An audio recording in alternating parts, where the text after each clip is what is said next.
But if you don't quit, eventually you're going to win.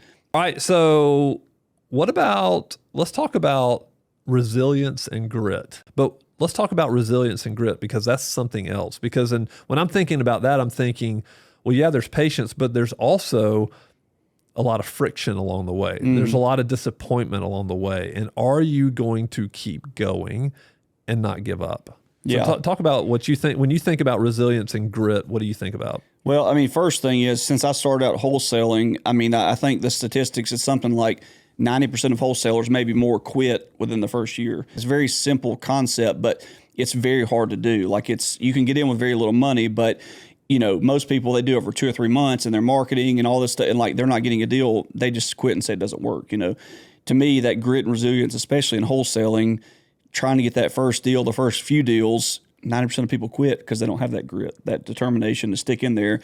I mean, I wanted to quit so many times just because it wasn't working. And it's so frustrating. It's an emotional roller coaster. But if you don't quit, eventually you're going to win.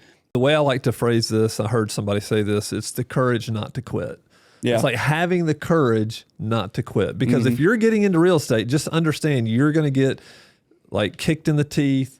You're kind of committed at that point, but it takes resilience to, like, there's not ever been a successful real estate investor that I've ever known that's not had to have that grit and resilience. And I think a lot of gurus make it seem like it's always perfect and always great, and it's the furthest thing from the truth. And like, this year has been the slowest year I've had since 2019, and it's been a challenge to find houses. So there again, this year I've just told myself, hey, this is kind of a building year, because if you got to keep marketing, and then eventually people are going to start selling again, people are going to start buying again, and this is nothing like 2008. It's just, I think maybe we're back to a normal market. We just have to stay disciplined to do the things that we know we need to do, and eventually it'll get better. Yeah. It's just the way it goes.